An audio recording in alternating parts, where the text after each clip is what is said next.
Zaheerabad Congress MP Suresh Shetkar కి నిరసన సెగ తగిలింది. పచ్చటి భూములను ఫార్మా కంపెనీలకు ఇవ్వమని న్యాల్కల్ మండల రైతులు తెగేసి చెప్పారు. భూములు ఇవ్వమని మొత్తుకుంటున్నా అధికారులు భూమి సర్వేలు నిర్వహిస్తున్నారని ఆవేదన వ్యక్తం చేశారు. పొలాలు ఫార్మా కంపెనీలకు ఇచ్చి మా కడుపులు కొట్టొద్దని ఎంపీకి విన్నవించారు. ఎన్నిసార్లు ధర్నాలు చేసి ఎన్ని వినతులు ఇచ్చినా అధికారులు పట్టించుకోవట్లేదని మండిపడ్డారు. ఇప్పటికైనా సర్కారు దిగువచ్చి సర్వేలు నిలిపివేయాలని డిమాండ్ చేశారు.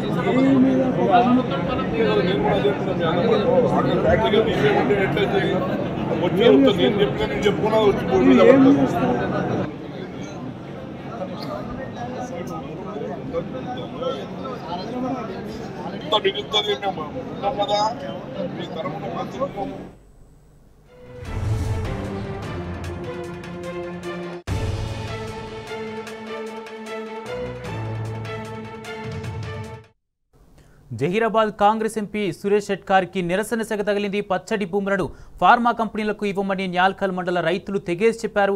ఇదే అంశానికి సంబంధించి పూర్తి అప్డేట్స్ మా ప్రతినిధి రంగాచారి అందిస్తారు.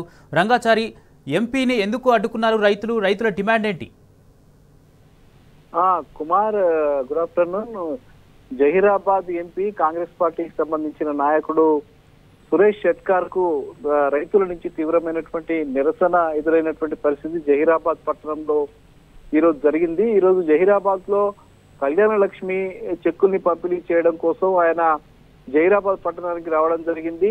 అయితే ఇక్కడ సురేష్ షెట్కార్ వస్తున్నాడు ఇక్కడికన్నా విషయం తెలుసుకున్నటువంటి న్యాల్కల్ మండలానికి సంబంధించిన రైతులంతా కూడా మూకుమ్మడిగా ఈ కార్యక్రమం వద్దకు వచ్చారు. ఎందుకంటే న్యాల్కల్ మండలంలో ఫార్మా సిటీ ఏర్పాటు కోసం 2000 ఎకరాల భూమిని సేకరించాలని చెప్పి ప్రభుత్వం నిర్ణయించింది. ఆ నిర్ణయం మేరకు ఆ అధికారులకు, జిల్లా కలెక్టర్ కు, మిగతా రెవెన్యూ అధికారులకు ఆదేశాలు కూడా జారీ చేశారు.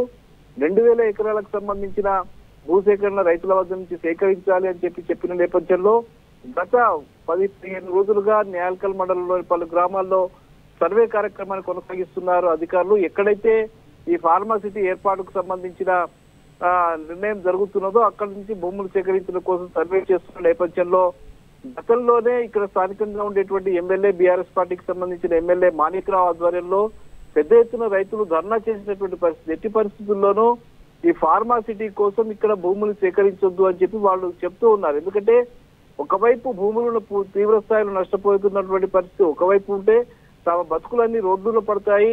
తాము వ్యవసాయం చేసుకుని జీవిస్తున్నటువంటి భూములు ఇవి, పంటలు పండించుకుని తమ జీవనాధారంగా ఉన్నటువంటి కుటుంబాన్ని పోషించుకున్నటువంటి పచ్చని పొలాల్ని ఇవి ఫార్మాసిటీ కోసం ఇవ్వద్దని చెప్పి వాళ్ళు చెప్తున్నటువంటి పరిస్థితి. మరోవైపు ఈ ఫార్మాసిటీ వల్ల చాలా తీవ్రమైనటువంటి నష్టాలు కూడా కలిగేటువంటి అవకాశం ఇక్కడ ఉంది. గతంలో చాలా ప్రాంతాల్లో మనం చూసి ఉన్నాం. ఇటు పటంచెరు కావచ్చు, జీడిమెట్ల కావచ్చు, జింగారం కావచ్చు, బాలనగర్ ప్రాంతంలో ఏర్పాటు చేసినటువంటి అనేక ఫార్మా కంపెనీల వల్ల ఆ ప్రాంతాల్లో తీవ్రమైనటువంటి కాలుష్య పరిస్థితి ఏర్పడి అక్కడి జీవన విధానంలోనే ఒక విధ్వంసకరమైనటువంటి పరిస్థితులు ఏర్పడ్డాయి. చాలా మంది అనేక రకాల వ్యాధులకు గురైనటువంటి పరిస్థితి, భూగర్భ జలాలన్నీ కూడా కలుషితమైపోయి విషపూరితమైనటువంటి పరిస్థితి గతంలో చాలా ఏళ్లుగా జరుగుతున్నాయి. ఇప్పటికీ అనేక మంది ఆ పటంచెరు ప్రాంతంలోని పారిశ్రామిక వాడకు సంబంధించిన ఫార్మా కంపెనీలకు వ్యతిరేకంగా పెద్ద ఎత్తున పోరాటాలు కూడా జరిగాయి. మళ్ళీ ఇట్లాంటి ఒక నిర్ణయం, ఇది గ్రామీణ ప్రాంతం, ఇది జహీరాబాద్ అంటే పూర్తిగా పంట పొలాలకు సంబంధించిన ప్రాంతం, ఇది గ్రామీణ ప్రాంతం, ఇది ఇక్కడ తీసుకొచ్చి మళ్ళీ ఫార్మా కంపెనీలు ఏర్పాటు చేస్తే భవిష్యత్ అంతా కూడా ఈ ప్రాంతం అంతా కూడా పూర్తిగా వాతావరణ కాలుష్యం ఏర్పడుతుంది. భూగర్భ జలాలు కూడా పూర్తిగా విషపూరితం అయిపోతాయి. ఇక్కడి జీవన విధానమే చాలా తీవ్రమైనటువంటి నష్టం జరుగుతుంది. మానవ సమాజానికే తీవ్రమైనటువంటి నష్టం జరిగే ప్రమాదం ఉందని చెప్పి కూడా ప్రజలు భావిస్తూ ఉన్నారు, రైతులు భావిస్తున్నారు. మరోవైపు తాము ఏళ్లుగా ఇక్కడ భూమిని నమ్ముకుని జీవిస్తూ ఉన్నాం.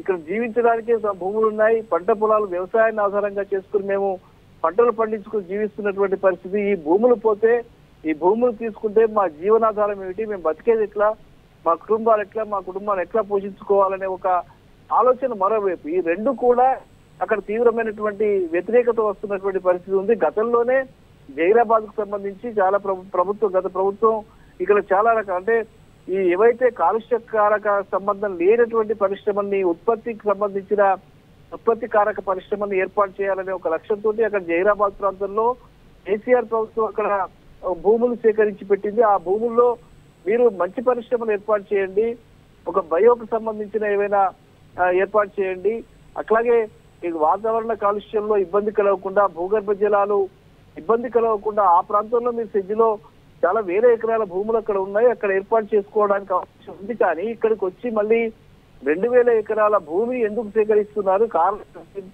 సడన్ గా నిర్ణయం చేయడం వెనుక కారణం ఏమిటి అనే విషయాల మీద రైతులంతా కూడా ఆందోళన వ్యక్తం చేస్తున్నటువంటి పరిస్థితి ఉంది. ఎట్టి పరిస్థితుల్లో కూడా ఇక్కడ ఫార్మా సిటీని ఏర్పాటు చేయడానికి మేము అంగీకరించము. ఫార్మా కంపెనీలు ఏర్పాటు చేస్తే తమ జీవితాలు పూర్తిగా నాశనం అయిపోతాయని చెప్పి బంగారు భవిష్యత్తు, మా పిల్లల భవిష్యత్తులు నాశనం అయిపోతాయని చెప్పి వాళ్ళు పరిస్థితి ఇక్కడ న్యాల్కల్ మండలంలోని రైతుల్లో ఉంది, ప్రజల్లో ఉంది. మొత్తంగా ఈ ప్రాంతం అంతా కూడా ఇబ్బందులకరమైన పరిస్థితులు ఏర్పడతాయి. కాబట్టి ఎట్టి పరిస్థితుల్లో కూడా ఈ ప్రక్రియని నిలిపివేయాలి, ప్రభుత్వం ఈ నిర్ణయాన్ని వెనక్కి తీసుకోవాలి, ప్రభుత్వంతో మీరు చర్చించాలి. మీరు ప్రభుత్వంలో బాధ్యులుగా ఉన్నారు, ఒక ఎంపీగా ఉన్నారు, కాంగ్రెస్ పార్టీకి సంబంధించిన సీనియర్ నాయకుడిగా ఉన్నారు. కాబట్టి మీరు ముఖ్యమంత్రిలో ఈ ఫార్మా కంపెనీలు ఇక్కడ ఏర్పాటు చేయొద్దు, ఈ భూసేకరణ ప్రక్రియను తక్షణమే నిలిపివేయించాలి, ప్రభుత్వంతో మీరు మాట్లాడాలని చెప్పి రైతులు డిమాండ్ చేస్తూ ఆయన చుట్టుముట్టి ఒక రకంగా గెరావ్ చేసినంత పనిచేశారు. వాళ్ళు మీరు ఏం చేస్తున్నారు, ఇంత జరుగుతుంటే మీరు ఎందుకు మాట్లాడడం లేదు, ఎందుకు మౌనంగా ఉంటున్నారని చెప్పి వాళ్ళు ప్రశ్నించడం జరిగింది. ఎట్టి పరిస్థితుల్లో కూడా మేము ఎవరం కూడా ఇక్కడ ఫార్మా కంపెనీ ఏర్పాటు చేయడానికి మేము అంగీకరించమని చెప్పి వాళ్ళు చాలా స్పష్టంగా చెప్తున్నటువంటి పరిస్థితి ఇక్కడ రైతుల్లో ఉంది. మొత్తానికి సురేష్ షెట్కార్ ఏదో సర్ది చెప్పడానికి ప్రయత్నం అయితే చేశాడు. నేను మాట్లాడతాను, ప్రభుత్వంతో చర్చిస్తాను, మాట్లాడి ఏదో మీకు న్యాయం జరిగేలా చూస్తాను అది చెప్తున్నారు. కానీ వాళ్ళు ఒకటే డిమాండ్ చేస్తున్నారు ప్రధానంగా ఏమిటంటే ఎట్టి పరిస్థితుల్లో కూడా ఈ భూసేకరణ ప్రక్రియ ఆగిపోవాలి, భూసేకరణ జరగవద్దు, ఈ ఫార్మా కంపెనీని ఇక్కడ ఏర్పాటు చేయొద్దు అనే ప్రధానమైనటువంటి డిమాండ్ మేరకే ఇక్కడ రైతులు పోరాటం చేస్తున్నటువంటి పరిస్థితి ఉంది. అది ఈ రోజు జరిగినటువంటి ఈ కార్యక్రమానికి వచ్చినటువంటి కళ్యాణ లక్ష్మి షాదీ పంపిణీకి వచ్చినటువంటి సురేష్ షెట్కార్ ను ప్రశ్నించారు, నిలదీశారు, ఇది అడ్డుకున్నారు. ఒక రకంగా తమ నిరసనను కూడా వ్యక్తం చేసినటువంటి పరిస్థితి రైతుల్లో కనిపించింది. Kumar, right, thank you Rangachari.